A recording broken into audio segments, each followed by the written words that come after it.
Welcome to Bits of History. My name is Lee Pileski, President of the Resurrection Bay Historical Society. We hope you enjoy these vignettes of Seward's history and remind you to visit the Seward Museum to learn more about Seward's past. This bit of history is about the visit of the U.S. Navy's cruiser scouting force to Seward in 1935 and the subsequent fate of the ships that visited here. On July 6, 1935, the Seward Gateway confirmed that the flagship of the squadron, the USS Chicago, and sister ships USS Northampton and USS San Francisco would be visiting Seward around the 20th of the month. The squadron commander, Thomas C. Hart, would be on the Chicago. The other four cruisers in the force would visit Seward a few days later. The city began planning on how to greet and entertain the some 4,600 officers and men on the seven ships. Seward at that time had a population of around 875. Dr. A.D. Haverstock was appointed head of the entertainment committee. A welcoming editorial in the Seward Gateway of the 20th of July said, "We welcome them all. They will find here a splendid and smiling people. They will be shown the best fishing and hunting grounds on the Pacific coast. They may play golf, baseball, dance, enjoy train and motor trips. They may sit at ease and gaze upon our unrivaled scenery. Whatever they choose, the town today belongs to the good old Navy." The three ships arrived on Sunday the 21st. The Chicago moored at the dock. The Northampton and San Francisco anchored in the bay. On Monday, several of the officers were entertained at a Chamber of Commerce meeting. Captain Reed M. Farrell, who was introduced by Chamber President Leon Urbach as the man who achieved the fine landing of the Chicago, said he failed to see anything wonderful about that. He had just laid his ship parallel to the dock and let the wind take it in. In the following days, some officers went on a fishing trip to Russian River. Others visited the Moose Pass and Hope mining areas and did some gold panning. The Alaska Railroad provided an excursion train to Anchorage. There were basketball and baseball games and shooting matches between town and ship teams.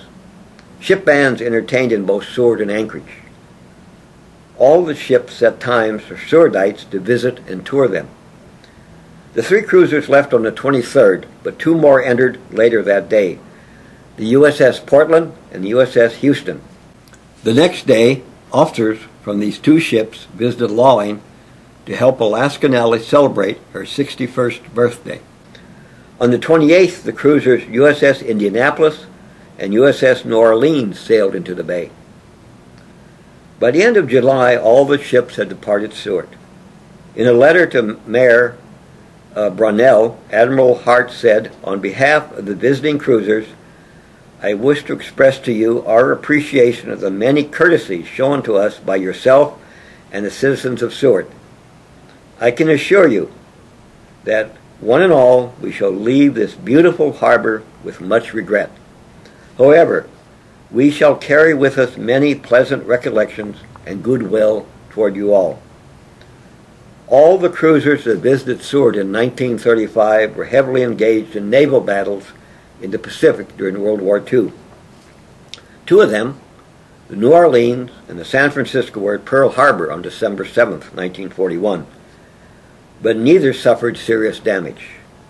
Both ships survived the war. The San Francisco was decommissioned in 1946, the New Orleans in 1947. The Portland also made it through the war. It was decommissioned in 1946. The Houston and the Australian cruiser Perth were lost in the Battle of Sunda Strait.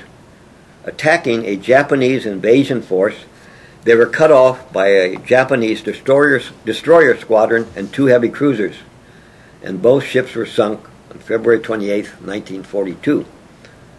The Northampton was lost during the Battle of Tassafaronga. It was a part of a squadron that was trying to prevent the Japanese from reinforcing Guadalcanal Island. On 30 November 1942, it was struck by two torpedoes. It sank 3 hours later. The Chicago was lost in the Battle of Rennell Island on 27 January 1943. escorting a convoy to Guadalcanal. It was hit by two torpedoes, lost power, and was taken under tow. But the next day it was hit by 4 more torpedoes and sank. The Indianapolis fought in the Aleutian Campaign and later in various battles in the Pacific. In July 1945, it was assigned to carry parts and the enriched uranium for the atomic bomb, later dropped on Hiroshima to Tinian, after which it returned to Guam, from which it was sent to the Philippines. On the way, it was struck by 2 torpedoes on July 30th, 1945. It suffered massive damage and sank in 12 minutes. Of the crew of 1,196, 880 survived the sinking. The ship's failure to arrive at the Philippines was not reported. It was by chance that on August 2nd, a routine air patrol sighted the survivors. Only 321 of the original 880 were still alive. 5 died after being rescued. An editorial in the July 23, 1935 Seward Gateway, in describing the visit of the cruisers and their crews to Seward, said, "We shall never forget these days."